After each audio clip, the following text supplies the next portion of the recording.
You've been having some fun doing some jigging here recently. Tell us about Jigging that. some lake trout down on Cayuga and brown trout fishing Lake Ontario. I am taking advantage of the warmer weather.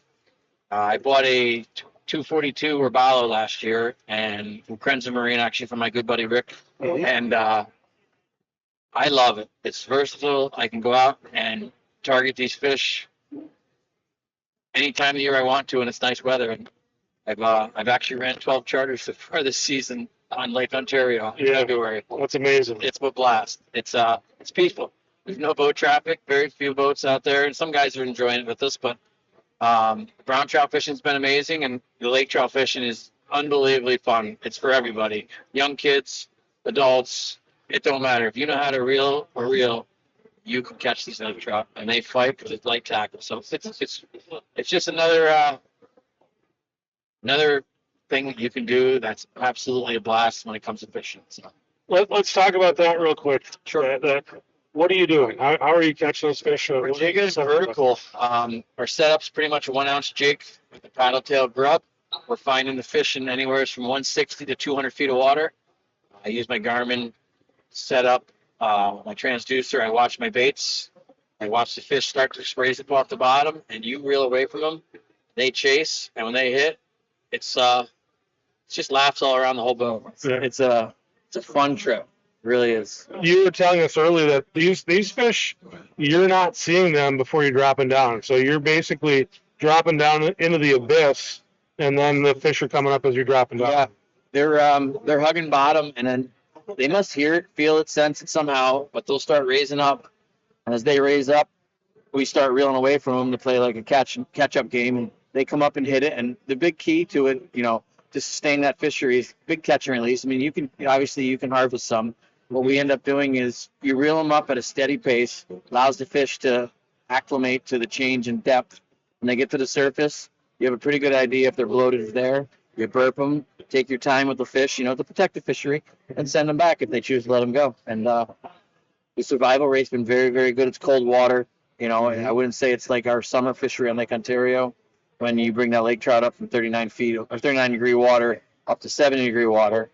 But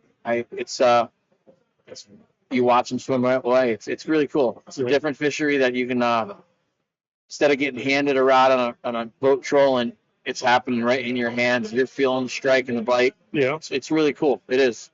There's a few guys down there. I'm not going to say I'm the first one that did it because I'm not. But I heard about it, and a good friend of mine, Nick Sokolowski, showed me last year. We went down, and said, this is really cool. And I got the Robalo, and I said, you know what? I'm going to learn this. And I went down and did it a few more times, and it's fun. Numbers, a lot of numbers, fun day.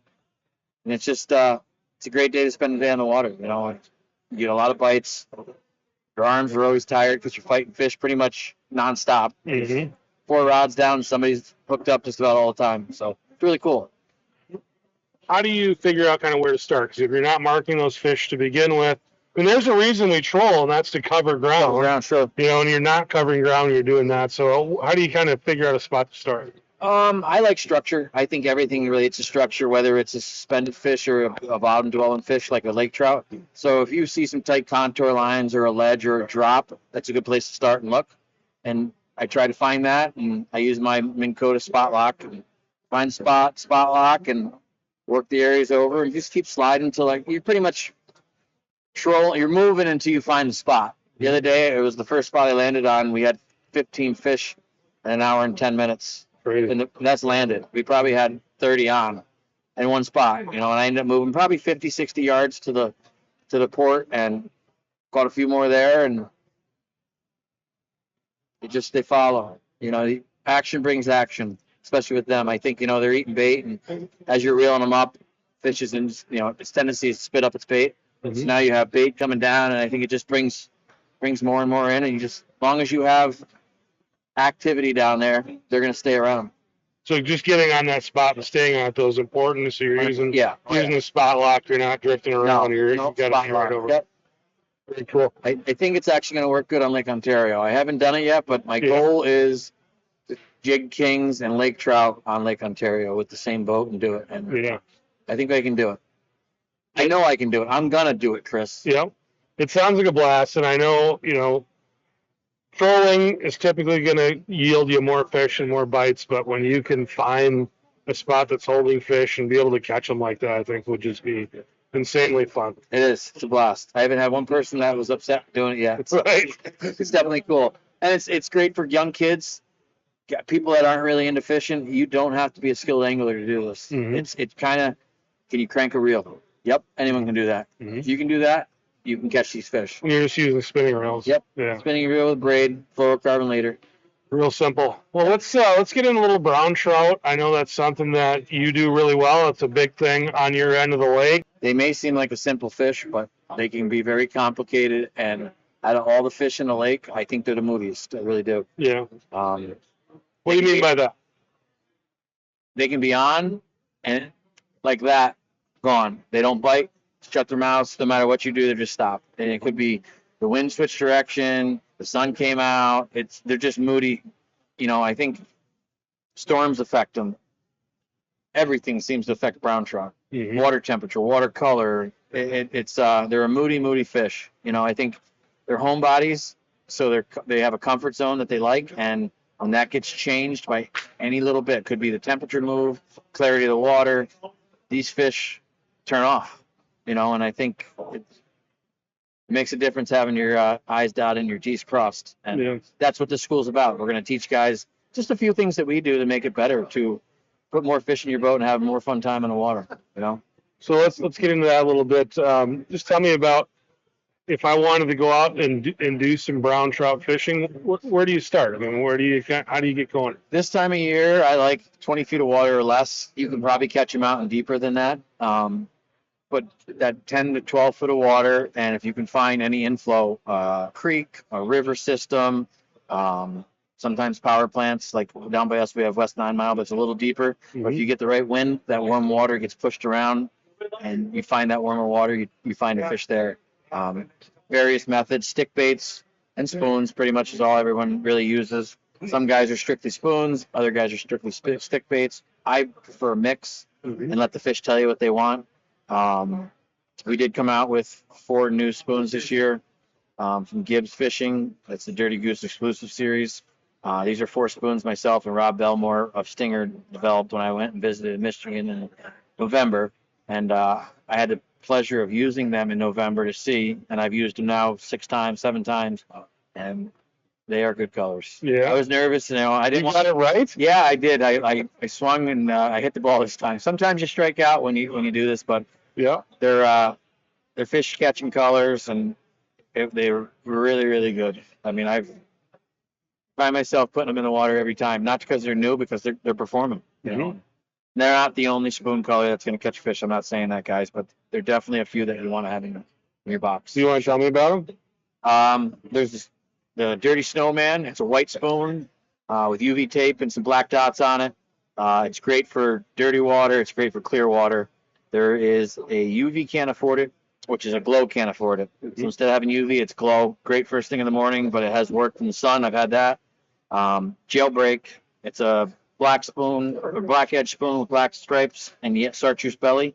That works all morning and during the day. I like chartreuse. I just think Browns like chartreuse. I don't know why, but they do. And then Cooper Boy, after my German short hair.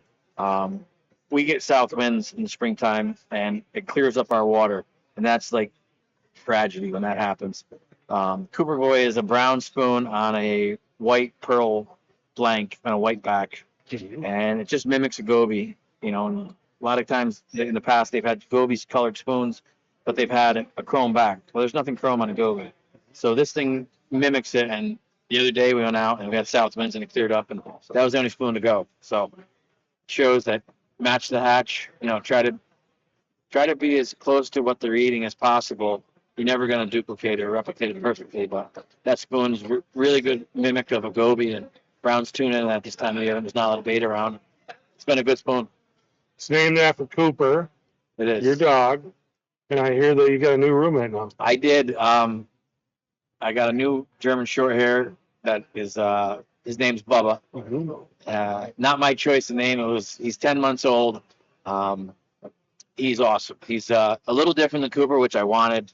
He's still the same color, but he's more of a people person dog. Like he's happy with being pet the whole entire time. I haven't had him on a boat yet, so that's going to be an adventure we're going to have happen. It's just been cold for him.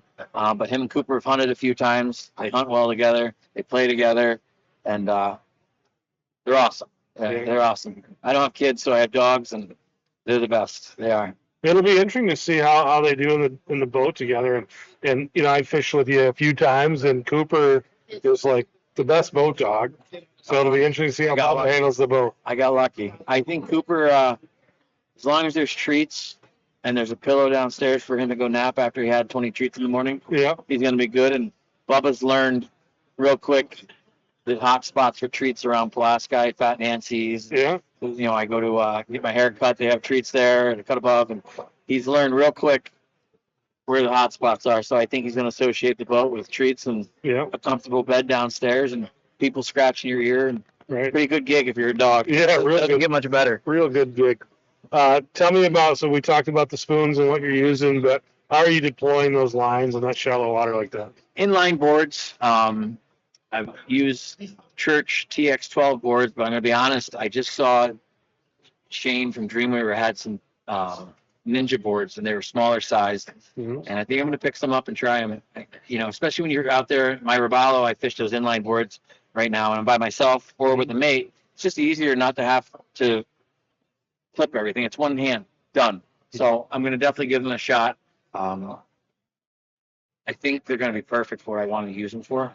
So we're running one color lead cores on inline boards, Chinook divers, same setup like I've done every year on the big boat. Another 10, 12 feet out with spoons, and then one color lead cores. 6 rods, 8 rods, and it's been all you need. You know, right now the browns, there's not a ton of bait around. There's gobies, and there's not a lot of pressure. So it's kind of an easy fishery. I mean, pretty much anyone can catch them right now. When I was fishing with you, when we were in your home harbor, it was late July, and we went out and just banged up the browns. I know Pete Alex didn't think we did, but we did. He's a walleye fisherman. You know what I mean? Like, he's from Erie. It's like fishing in a pond, and they're just walleye. No drag pulling. I mean, it's like dumb. Like, how many you want? 30. I got 5 guys. Let's go kill your limit, and we'll be back at the dock. You know, browns are a little different than that. You know, so we had a great day. It was really cool. That's still my favorite trips are when I can see like a father-son or father-daughter, kids and mom and the kids, like families fishing. I love that. My dad started me like that. My dad, my grandfather used to come up to Lake Ontario and bring me every year, 3 times a year. And to see you and your son and your dad come out, and, you know, I think it was like the perfect storm there when we caught those 3 browns. I mean, there were 3 giant browns, 12, 14, 16 pounds. Those are huge browns anywhere in the world. And you guys did that. That's just a memory that's going to last with me forever. And I hope it lasts with you guys forever. And that was just, that's what I do for moments like that. Right. You know? It don't happen all the time, but when it does happen, it definitely stands out as like, wow, that's awesome. You know. So talk a little bit about how we were going after the fish that day and what that program looks like in midsummer. Browns are offshore. When I say offshore, 60 to 80, 100 feet of water. It really depends on where I find my temperature. I look for like 58 to 60 degrees and start there. And you're looking for bait and marks with your electronics. And they can be in warmer water. But that day we cover a lot of water. And I remember the DEC does a great job stocking browns. And we had a lot of smaller fish. And we turned directions. And we started getting the bigger ones going west. We were headed west and we turned east, and that's when we caught their bigger fish. Whether it was speed, I don't know that day what it was, but we started getting bigger ones. But that was all spoons, stinger spoons, and just divers and riggers. And some days the fish make you look good, and that was one of the days they made me look good. Yeah. What are your favorite spoons for the summertime? Same deal? Stingers and stingrays from Gibbs. Natural colors a lot of the time. I'll start with a mix of brights and naturals and see where they go. You know, some days right off the get they want real bright colors. Other days they want all naturals, even in the middle of the day when the sun's up. If I had to say a go-to brown trout color spoon, mongoose. It's a green and chartreuse. If the sun's up, that's in the water. It should be in the water in every single boat out there. They chew that spin. There's a couple versions of it, glow ladder back, UV ladder back, but you definitely want to have that one in the water. And there's some days they like a smaller spoon compared to a bigger spoon, but try it. and let them tell you what they want and then adjust. But Well, that's kind of your program out in Pulaski. But you start your season. I shouldn't say you start your season in Wilson because I've already started it. But you kind of run in May and into early June, I believe, in Wilson. I do. Talk a little bit about that fishery. We chase the almighty king. That's what we're here on the lake for. I mean, don't get me wrong, browns are an absolute blast, lots of action, fun. But at the end of the day, the king is the king for a reason. It pulls, it screams, it frustrates you, it busts line off, busts lures. So I take 3 boats. This year I'm going to take 4 boats because I plan on trying to jig them in the Robalo. I have it set up for it. I have the right lures to do it. So I'm going to spend some time out there doing that. But I bring 3 boats to Wilson Harbor. May 1st, we'll fish there till June 8th, targeting salmon. We do catch incidental other fish, but we target salmon there. I get to fish alongside my good buddy Pete Alex, which as much as we bust each other's stones, I love being out there in Wilson. The environment, the positivity of the captains, just the whole area. It's a breath of fresh air from what I'm used to. And I'll be honest, as much as me and Pete bust each other's balls, we want to do better in each other. He motivates me to be a better fisherman, and I think in return it's the same with him. And I'm not mad when he beats me on the water because it's going to happen. He's not mad when if I beat him, I'm going to get him the next day. And it's a fun environment. The salmon fishing's amazing. There's days I'll be honest, I wish I lived out here and closer and I could stay out here all year long. But I do love my home port too, just because the options. I have out here it's salmon. There's some lake trout. The coho is a fun fishery when that's here. That disappears probably mid-June. That's gone, and then I'm back home. But when I'm at home, I have the option. Do I want to catch lake trout? I go somewhere. Do I want to catch browns, salmon? You have that, versatile. You can do whatever you want. Options out here. It's salmon. There are some brown trout. The lake trout make a big migration east, or west of Canada, so they're a little tougher to catch. And I just like to be able to change it up. And it's fun to be able to, okay, we're going to get Lakers today. Oh, this is a brown trout trip, or this is a salmon trip, or we're going to get a mixed bag. It's fun to be able to have options, and that's what's great about the east end of the lake. Yeah, the weather's a little tougher down there on you, and the environment's a little different with the fishermen, but I get it. Just make it fun and go out and do your best every day. Yeah. You talked about being around Pete, but when you're here in Wilson, or not, I shouldn't say here in Wilson, but on this end of the lake in Wilson, you got Hajeki down there fishing with you too. Yeah, he's a part-timer.